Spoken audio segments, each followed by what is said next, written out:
Most of us have been taught in one way or another that grief is something you get through, something to survive. But what if grief was not just an ending? What if the hardest moments of a person's life could become the very thing that shapes their deepest sense of purpose?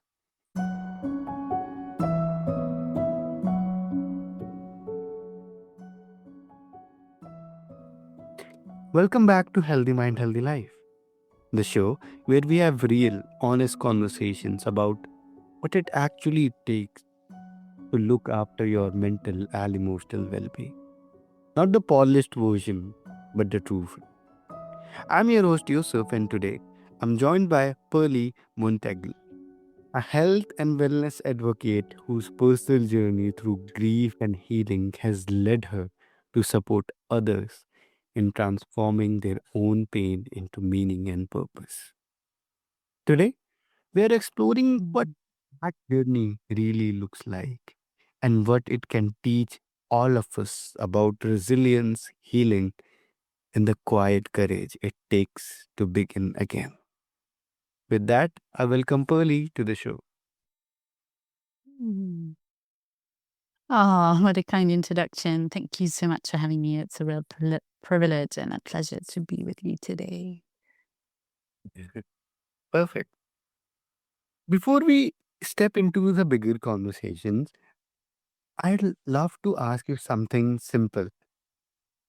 When you think about the version of yourself before the hardest chapter of your life and the version of yourself now, what is the most unexpected thing that changed?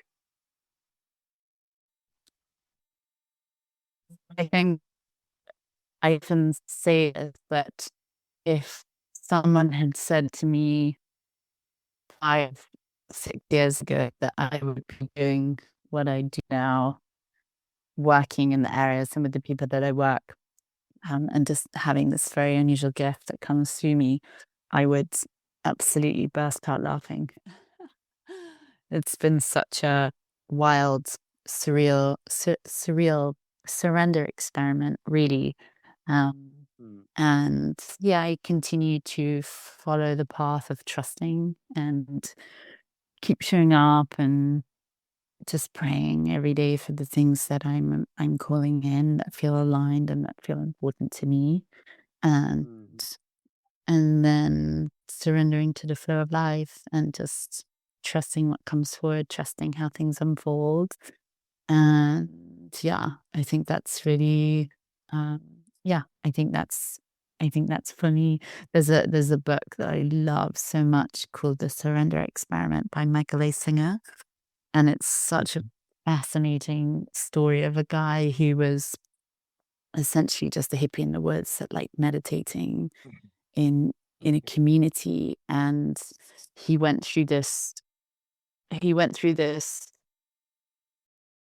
journey of being a professor and then ended up building homes, and then every company that he did, he then built a different, which I think was like a software company, but he did it with no attachment to the material, and every Sunday without fail, he would always meditate in the woods, but the community around him was growing, but at the same time, he ended up building what turned out to be a billion-dollar business, but it was all with just sort of such a humble, soft walking so softly on the earth, and, yeah, it's just such a it's a and then the company blew up because there was this huge fraud accusation, and he just ultimately, it wasn't him, but he ultimately sort of let go, and the I think in the end, he got the final part, or the penultimate final part was that he got convicted, and then he prayed for a divine intervention, and actually the judge ended up overturning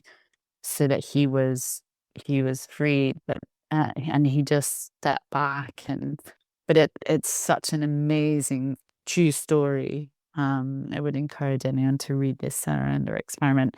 But yeah, so it's very much how I live my life, of just being incredibly lucky to go on this journey and have, yeah, some really extraordinary things come to me and happen to me in my work and in different projects that I'm doing in a temple space that I'm building. Um, geometry and symbolism. And so, yeah, I don't know if that might resonate with your audience, but I find it fascinating. Yeah, it is. And I'm curious about something that comes up a lot in conversation about grief and healing. This is the side that time heals everything. That if you just wait long enough, the pain will fade away and life will go back to normal. What do you think that narrative gets wrong?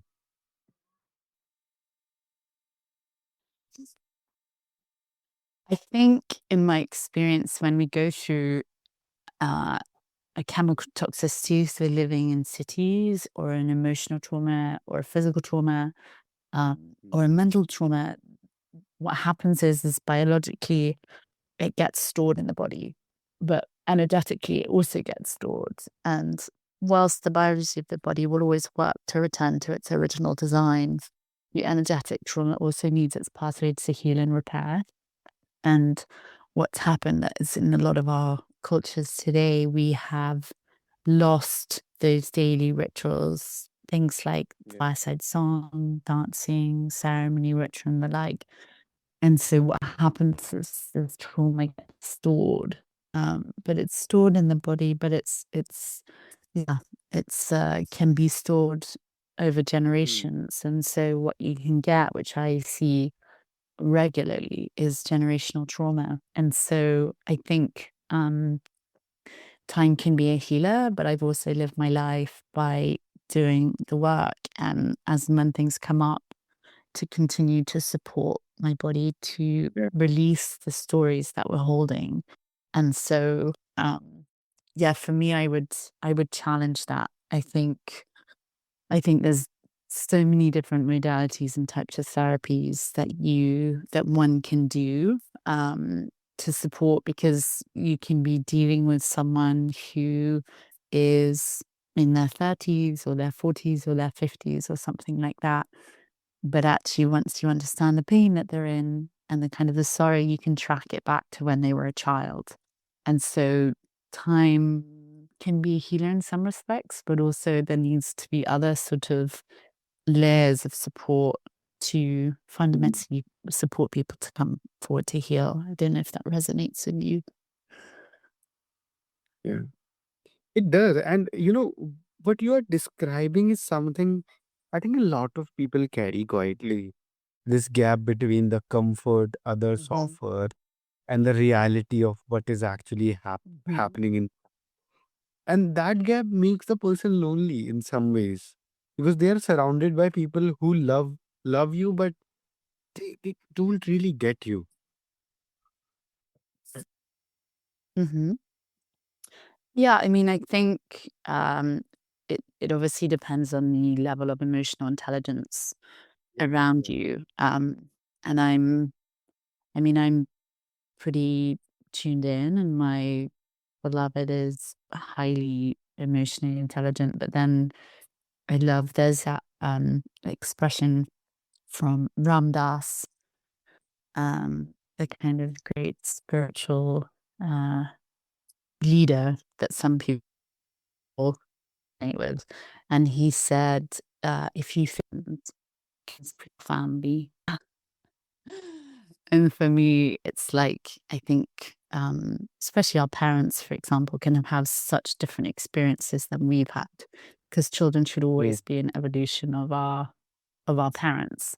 And so like the different wounds and traumas, and like I think our generation are now, because of iPhones, there's so much more access to information and therefore more awareness. So I think ignorance becomes more of a choice. And when I say ignorance, by ignorance, I mean not knowing. And so it's really about how perhaps our parents, uh, it's more about working with their limitations, and also that thing that when it comes to the table always was serenity. Does God give me the strength to change the things that I can? Does to accept the things that cannot, and the wisdom to know the difference? And so if you Mhm. can try and perhaps meet people around you, and especially with like, there's nothing sometimes more challenging than with one's family. Every family has its king. Um, and how, yeah, just the kind of just take agency, and we are our own being. We can't really change other people, but we can take ownership for our soul and health of like, and also like our mental health. And I always think um, there was such a wonderful expression from the Buddha, which was excessive self inquiry and focusing on the self is the doorway to misery. And I think also just to like another expression I love, which is happiness isn't an end goal. It's the byproduct of what we do every day. So especially at times when I really had to fight for my health. I have so many tools that can help bring me back. Like I'm in a pretty good space most of the time, and I always wake up in a good mood, and I'm just mentally in a very very strong place. But it's taken a lot of work, and just little things that I do every day, and things like I was listening to a nutritionist talk a while ago, and she was saying how over I think it was almost 60% of how we Mm. feel is based on what we eat in terms of our gut. And obviously they're discovering more and more and more about the gut. So it's like, what do you, with anyone who's perhaps got something like anorexia or bulimia, which fundamentally is a lot of it is about a sense of control, but it's also like, what are you eating? Um, and rather like we are what we eat, and rather like Socrates said, um, the great sort of Greek academic, he said, let food be thy medicine and medicine thy food. And I've used food to heal my body. I used to be really sick in my 20s. I had sort of 7 things wrong with me.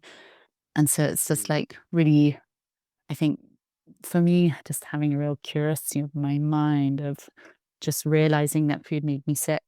And then I use food to make me well. So it's been, yeah, I think that's something I would encourage anyone that feels the call or perhaps feels not good in their body. It's just like, just start to take agency of like, we live in a capitalist world, and the food that you eat Yeah.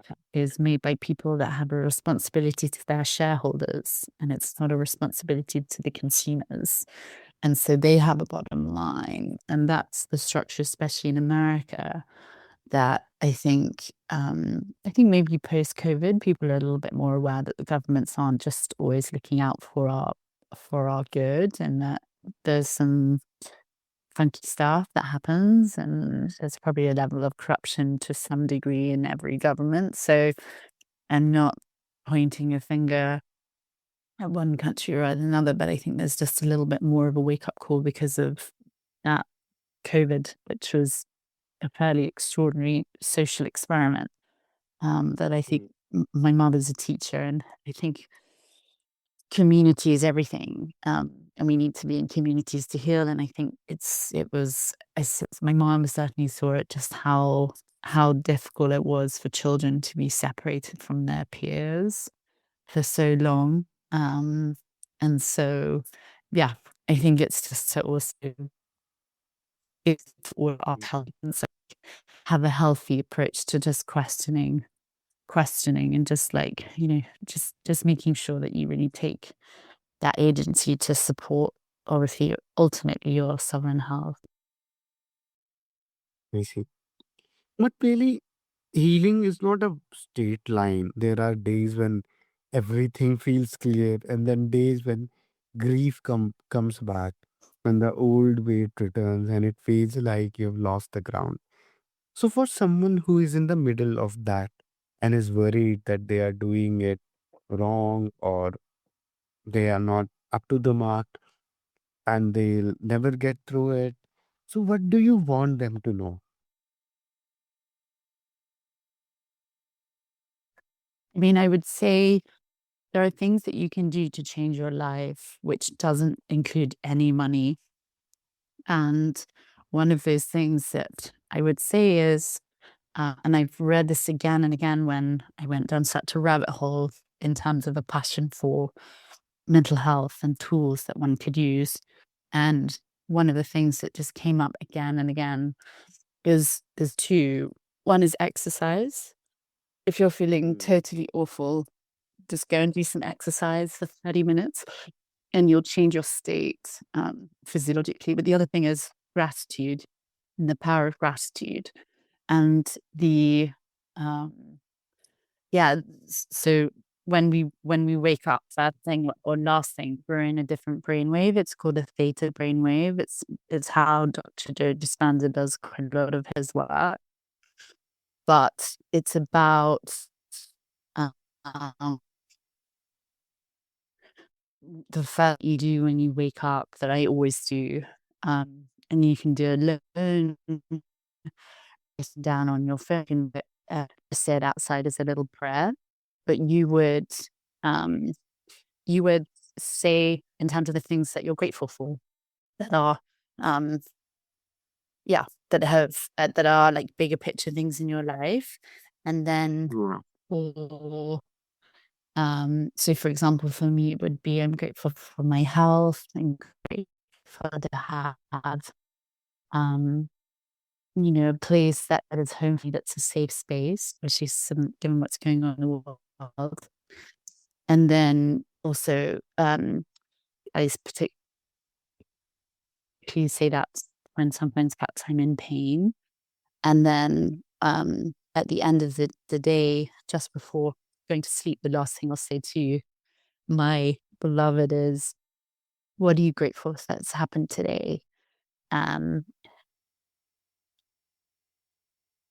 and it's really, and so, but there was some really interesting neuroscience that came out, which Andrew Huberman champions and talks about in a really interesting way, which is how if you not only like if you're in a relationship, how if you actually honor the other person by saying you're grateful for what they have done and just kind of the qualities and the characteristics behind that, just how it's been shown in neuroscience, how it really affects the frontal cortex in a positive way. And so that's just like beautiful talk. So, and other tools, if someone's feeling a little spun out, is like cold water, to have a shower that's like warm, and then you have for 10 seconds, we'll have cold water, and then maybe work your way up in 10-second increments to 2 minutes. But it's like, it's so good for the body. And those are just, and you can also just like shake out your whole body for 30 seconds. And those are all free tools that anyone can use, but it's just like, it's rather like the power of compounding interest. It's all these little things that we do every day that can ultimately really support us to see how we can show up in the world in a positive, meaningful way. Only for people who want to connect with you or want to learn more about your work, where can they do that? That's a great question. So you can find me if you go to Pearly Montagu on um on Instagram. And then if you go to Mandalay, it's manterley.org. And then um those would be the two ways. And I offer a free introductory call to anyone that people can connect to me at any time. And then I'll ask any questions. And I also am doing a limited offer of my sessions of just supporting people to work through their trauma and their pain, or anxiety or back problems, things like that. And my sessions are 2 hours and they're normally $400, but I'm happy to offer $100 off so that it would be $300 in total. And we can share that in the show notes. I'll get my team to sort that out. Perfect. And to everyone listening, all these links are in the show notes, so just go and check those out. Pearly, any last messages that you want to leave us with? I think it just really, in terms of that KISS method, and KISS stands for keep it simple, stupid.